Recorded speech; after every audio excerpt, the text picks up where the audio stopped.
Honorific habilitude in itatis.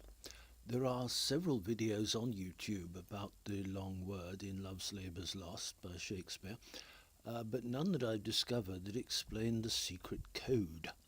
So you'll pardon my amateurish video making skills. I will let you into the secret. We need to look at the first folio.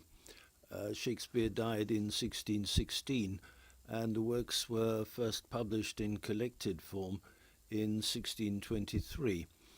Here is a facsimile of the title page. The portrait was drawn by Martin Droeshout, who was 15 when Shakespeare died, and almost certainly never met him, never set eyes on him. Here's an enlargement across 2 pages of that picture. It's not terribly good, but look at the chin line. It's very obviously a mask. The hint is that the real author is hidden. Now look at the tunic, how lopsided it is. The left sleeve is fine, but in place of a right sleeve, we see the back of a left sleeve. A character with 2 left arms does not have a right hand, and somebody without a right hand didn't do any writing. Didn't write the plays, in other words. One of Shakespeare's contemporaries, Ben Jonson, wrote the dedicatory poem which appears in the first folio, and it's a very odd poem.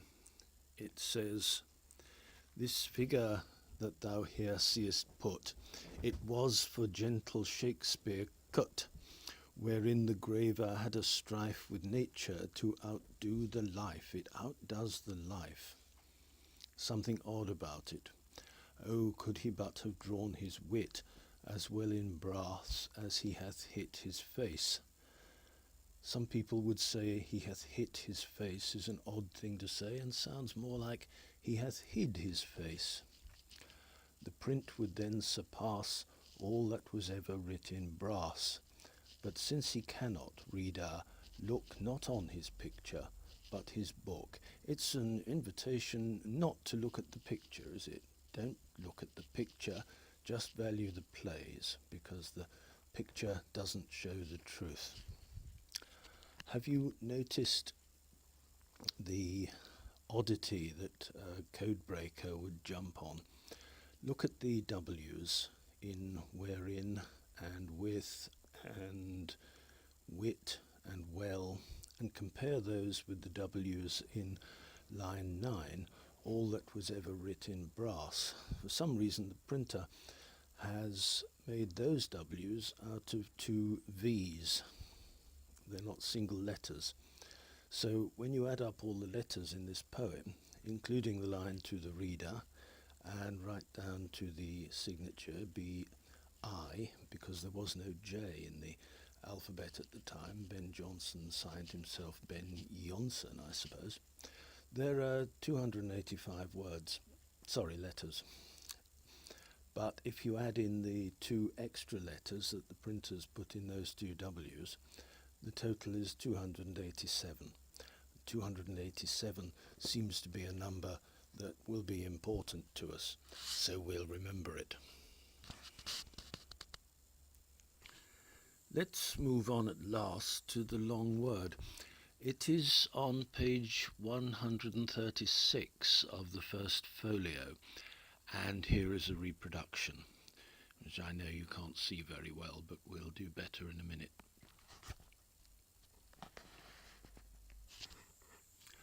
And here is an enlargement of the top left corner of the page, which I hope you can see better. As you see, the long word has 27 letters, and it appears on line 27 of the text, the sort of thing that draws attention to itself. If you count the words, it is word number 151 on page 136. 151 added to page 136 gives us the number 287, which is the number that Ben Jonson's poem gave us. It all seems to be worth investigating.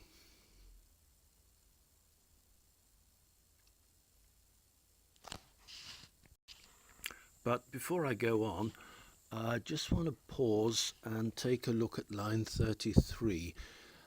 This is a nonsense question. The answer is not given to it. What is AB spelled backwards with the horn on his head? The answer is not given, as I say, but it's obviously BA plus the Latin for horn, which is corn, bacon.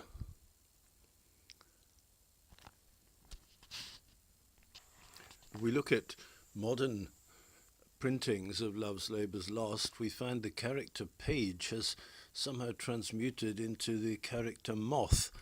How this happened, why, when, or by whom, I've no idea.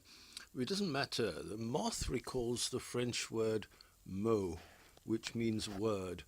So whichever way round, we have page word. Page word is trying to tell us something. This draws attention to itself.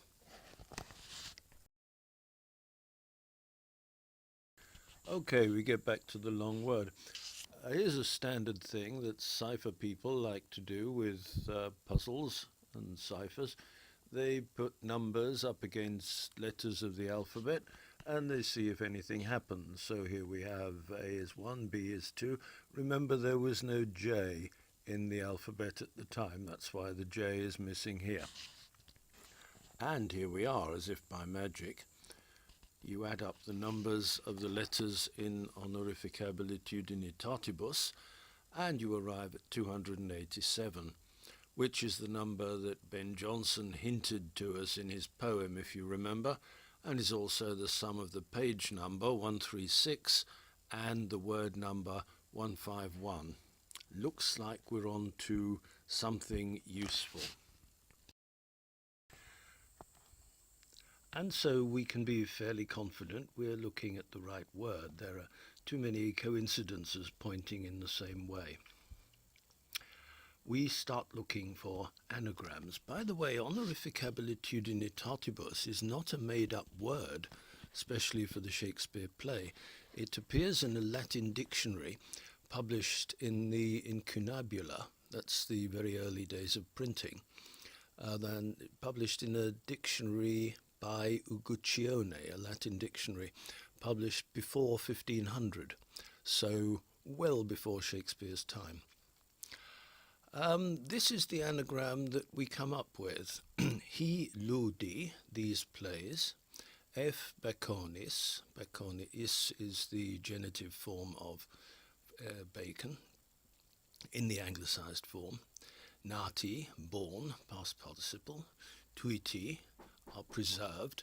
Well, it's tueor is a strange verb, but this seems to be the best way of interpreting it. Orbi, for the world. I take it that's the dative form.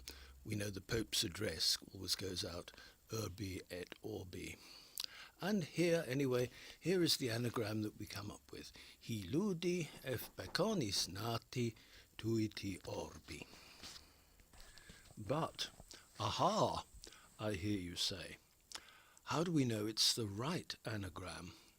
You could make any anagram out of 27 letters. You could make Happy Birthday or Merry Christmas or practically anything. There is a cipher way of checking this.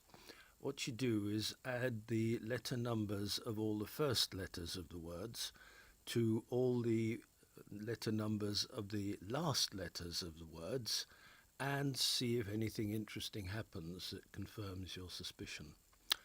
So here we go.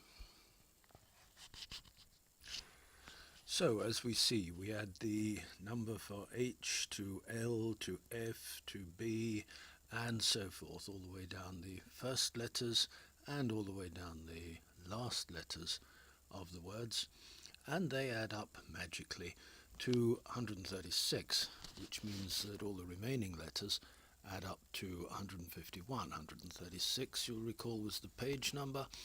151 was the word number. This page, called Page Moth, seems to be fulfilling his promise, doesn't he? Add those together and you get 287, which is the number which Ben Jonson gave us in the poem originally. Wow.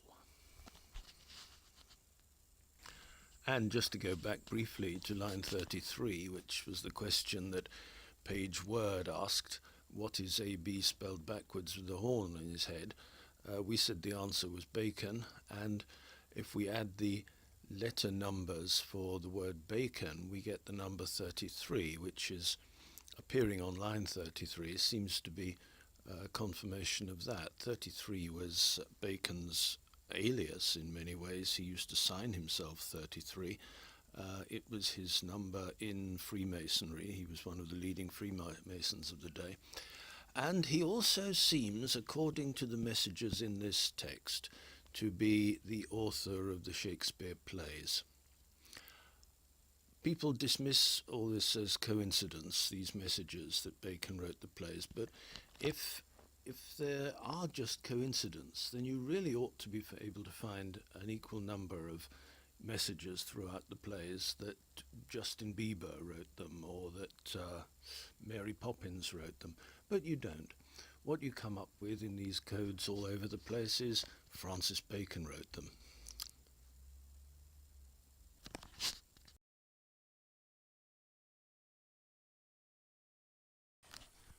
All this material and an awful lot more is in a book by Sir Edwin Durning Lawrence, published in 1910, Bacon is Shakespeare. Wonderful book. Thank you for listening.